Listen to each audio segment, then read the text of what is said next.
اے میرے مظلوم پاکستانیوں، اے اقبال اور قائد کے شاہینوں، آج میں آپ کے ساتھ ایک انوکھی بات کرنے آیا ہوں۔ کیا آپ نے لگژری کارز اپنے ملک کی سڑکوں کے اوپر فراٹے بھرتی دیکھی؟ کیا آپ جانتے ہیں کہ ان کی قیمت کیا ہے؟ یہ نہ سوچنا کہ یہ چھوٹی بات ہے، بات چھوٹی ضرور ہوگی لیکن اس کا اختتام ایک بڑے موضوع کے اوپر ہوگا۔ 4 سے 5 کروڑ روپیہ ایک عام گاڑی کی قیمت ہے جو آپ کو سڑکوں کے اوپر پھرتی نظر آتی ہے۔ اب آپ سوچ رہے ہوں گے کہ عام گاڑی اور 4 سے 5 کروڑ روپے کی، میں آپ کو عام اور خاص کا فرق بھی سمجھاؤں گا۔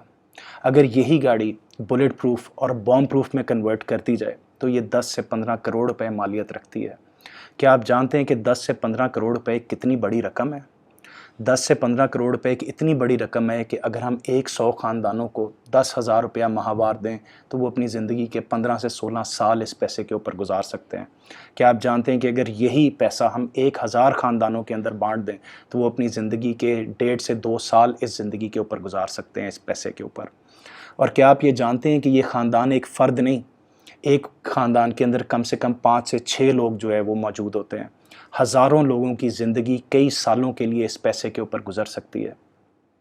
اب آپ مجھے ایک اور بات کا جواب دیں، کیا آپ نے کبھی کوئی ایسی کہانی، کوئی ایسی فلم یا کوئی ایسی کتاب پڑھی ہے کہ جس کے اندر مالک تو زمین کے اوپر پھٹے پرانے کپڑوں کے اندر سوتا ہو اور اس گھر کا ملازم مخملی بستروں کے اوپر سوتا ہو؟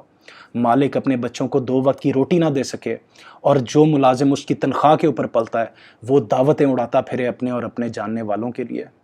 کیا آپ نے یہ انہونیاں دیکھی ہیں؟ اگر نہیں دیکھی تو آج میں آپ کو اپنے اس میسج کے اندر یہ انہونی دکھاؤں گا بھی اور محسوس بھی کرواؤں گا۔ کیا آپ جانتے ہیں کہ اس ملک کے اندر ایسے مالک موجود ہیں جو کہ ایک اکیلی عورت ہے، بیوہ ہے، 65 سال کی ہے اور جس کے بچے 40 35 سال عمر رکھتے ہیں اور وہ صرف دھڑ ہیں، نہ ان کے بازو ہیں اور نہ ان کی ٹانگیں ہیں۔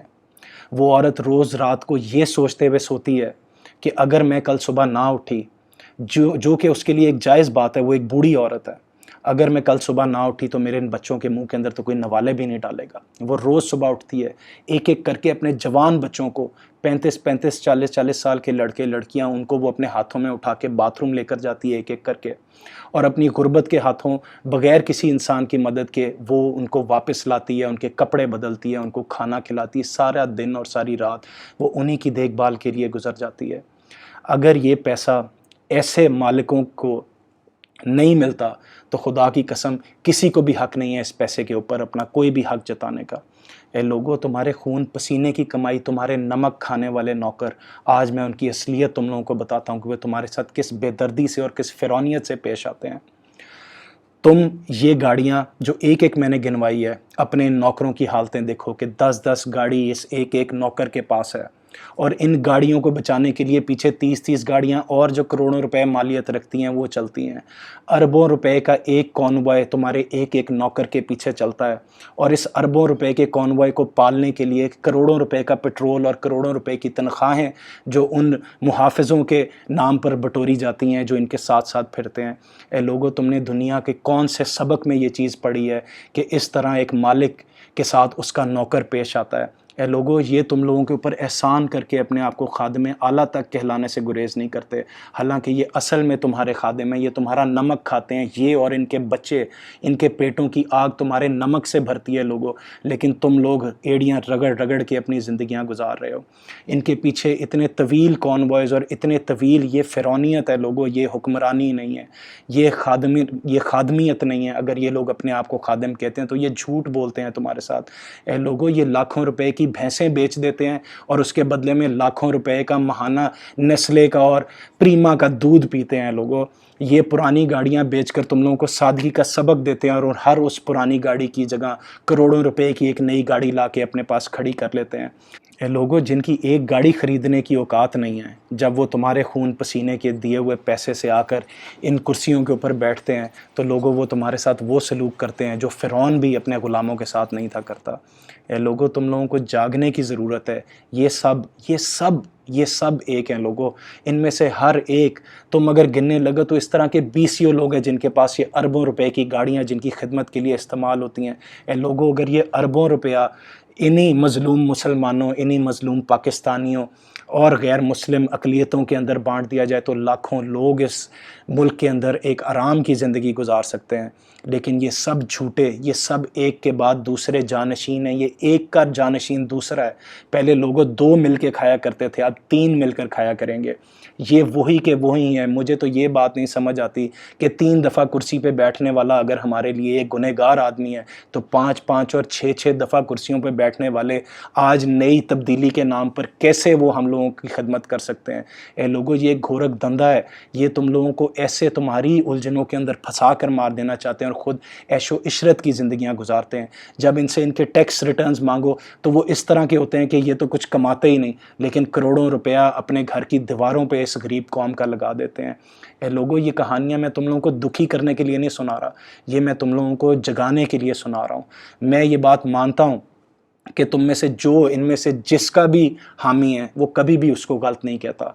جب ایک ہی کام ایک بندہ کرے تو وہ اپنا لیڈر ہو تو وہ صحیح کر رہا ہے، وہ دوسرے کا لیڈر ہو تو وہ گناہ کر رہا ہے۔ تم سب کی یہی روش ہے، تم سب اپنے لیڈرز کو صحیح اور دوسروں کے لیڈرز کو غلط کہتے ہو، حالانکہ اگر تم ان کو انصاف کی کسوٹی پر پرکھو تو یہ سب ایک ہیں، یہ سب ایک ہیں۔ ان میں سے کسی ایک نے بھی کوئی ایسا کام نہیں کیا کہ جس کے لیے ہم یہ ساری بات کہہ سکیں۔ لوگوں، ہم جس امت کے دائیں ہیں، ہم جس امت کے پیروکار ہیں، اس کے اندر خلیفہ وقت، اس کے اندر جو حکمران تھے وہ زمینوں کے اوپر سوتے تھے اور وہ اپنے کپڑوں کو سادہ اور اپنی زندگی کو سادہ رکھتے تھے کہ کسی کا بھی 1 روپیہ بھی ان کو حساب نہ دینا پڑے روز محشر۔ لیکن یہ آج کے حکمران ایسے ظالم ہیں لوگوں، یہ تم ان کو مل نہیں سکتے، ایک عام آدمی ان کے تک پہنچ نہیں کر سکتا، اتنے لوگ ان کے ارد گرد ہوتے ہیں، تو یہ تو تم لوگوں کی زندگی جانتے ہی نہیں، پہچانتے ہی نہیں۔ ان کے خوش آمدی، ان کے مالشیے، ان کو جو فیڈ بیک دیتے ہیں تمہارے بارے میں، یہ اسی کے اندر خوش ہو کے بغلیں بجانے لگ جاتے ہیں اور کہتے ہیں دیکھو ہم نے اپنا کام کر دیا۔ اے لوگوں، میں جانتا ہوں کہ میں تم لوگوں کو ان کے پیچھے سے نہیں ہٹا سکتا، لیکن میں ایک تم لوگوں سے درخواست کرتا ہوں، ایک طریقہ تم لوگوں کو بتاتا ہوں کہ تم لوگ انہی پارٹیوں کے اندر رہتے ہوئے، ان لوگوں کو ووٹ دیتے ہوئے، ان کو سپورٹ کرتے ہوئے ایک ایسا کام کر سکتے ہو کہ جس کے اندر تم اس قوم کو اور اس ملک کو ایک ایسی جگہ پر لے جا سکتے ہو جہاں پہ تم اس ملک کی خدمت کر سکتے ہو، اپنے آنے والے بچوں کی خدمت کر سکتے ہو۔ اے لوگوں، میں تم لوگوں کو منع نہیں کر رہا کہ تم سیاست چھوڑ دو، تم ان لوگوں کو اپنی اپنی جگہ پر سپورٹ بھی کرتے رہو، ان کو ووٹ بھی کرتے رہو، لیکن ایک ایسی قوت میں تبدیل ہو جہاں پہ سیاست کا کوئی لینا دینا نہ ہو، جہاں پر ہم صرف ایک پاکستانی ہوں، ایک ایسا گروپ ہو، ایک ایسی تنظیم ہو جس کا سیاست سے کوئی لینا دینا نہ ہو، ایک بے غرض اور بے لوث ایسی تحریک جس کے اندر ہم سارے ایک پاکستانیوں کی طرح جڑ جائیں۔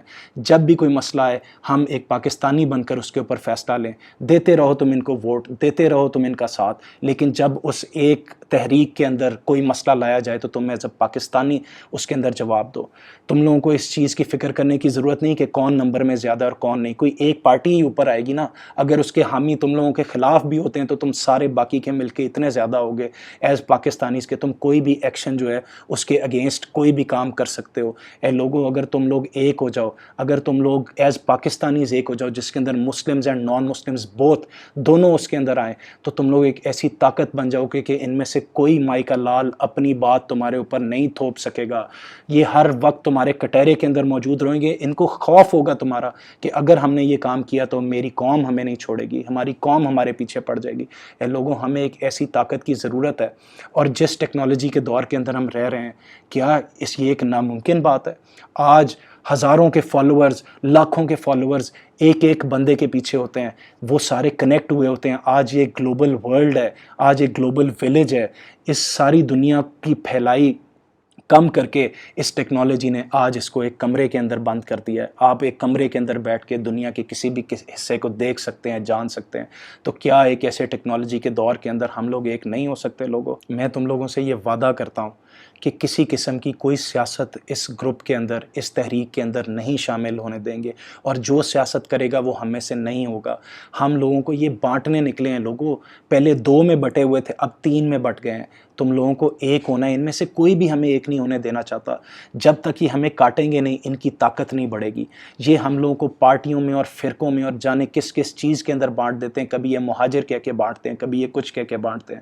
لوگوں، ہمیں پاکستانی بن کر ایک ہونا ہے۔ تمہارے قائد نے تمہیں پاکستانی بنا کر ایک کیا تھا، ایک ملک لیا تھا۔ اگر تم سارے اس بر صغیر کے اندر ایک نہ ہوتے تو آج یہ ملک تمہارے نصیب میں نہ ہوتا۔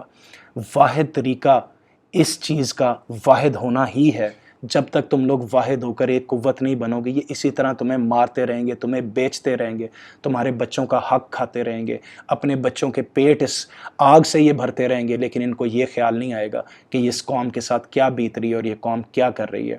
اے لوگوں، یہ وقت ہے کہ تم لوگوں کو ایک ہونا ہے۔ اس ٹیکنالوجی کو استعمال کرو، اس ٹیکنالوجی کے دور کو استعمال کرو۔ اگر میں نہیں تو میرے جیسا اگر تم لوگوں کو کوئی ملتا ہے جو تم لوگوں کو یہی بات کہے کہ ہم نے ایک ہونا ہے اور بغیر کسی غرض کے، نہ کوئی عہدہ چاہیے، نہ کوئی پارٹی چاہیے، نہ کوئی سیاست چاہیے، تم لوگ اس کے پیچھے لگو۔ اگر نہیں تو میں اپنا یہ ایک تحریک، اپنا یہ ایک مقصد لے کر میں باہر نکلا ہوں، تو خدا کے لیے میرا ساتھ دو کہ ہم اپنا ساتھ دے سکیں، اس ملک کا ساتھ دے سکیں۔ ان لوگوں سے اپنی جان چھڑاؤ اور تم لوگ ایک ہو جاؤ۔ اگر تم لوگ ایک یہ طاقت بن جاتے ہو تو آج تک دنیا کے اندر ایک ایسی ریولوشن نہیں آئی ہوگی، ایک ایسا انقلاب نہیں آیا ہوگا۔ لوگوں، وہ دور گزر گئے جب خون بہا کر انقلاب آتا تھا، اور ہم نے اپنی گزشتہ زندگی کے اندر دیکھ بھی لیا پچھلے چند سالوں میں جن جن ملکوں میں انقلاب آیا وہاں پر آج کیا حال ہے۔ یہ خون کا دور نہیں ہے لوگوں، یہ عقل کا دور ہے، یہ ٹیکنالوجی کا دور ہے۔ خدا کے لیے تم سب ایک ہو جاؤ۔ ہم ایک ہو جائیں گے تو ان میں سے کوئی مائی کا لال ہمارے اوپر اپنی کوئی بھی اجارہ داری قائم نہیں کر سکتا۔ تم لوگ اس ایک تحریک اور اس ایک مقصد کے لیے ایک ہو جاؤ، ایز پاکستانیز ایک ہو جاؤ۔ میں وعدہ کرتا ہوں اس کے اندر کوئی سیاست نہیں ہوگی، صرف جوائن می، میرا ساتھ دو خدا کے لیے۔ تم لوگ اپنے آپ کو پہچانو، تم لوگ کس دین کے پیروکار ہو اور تم لوگوں کو کیا حکم ہے، تم اس کے اوپر چلو۔ ان جھوٹے ناخداؤں کے پیچھے چلنا چھوڑ دو، یہ تمہیں سوائے نقصان پہنچانے کے اور یہ اپنے آپ کو مالا مال کرنے کے کچھ بھی نہیں کریں گے۔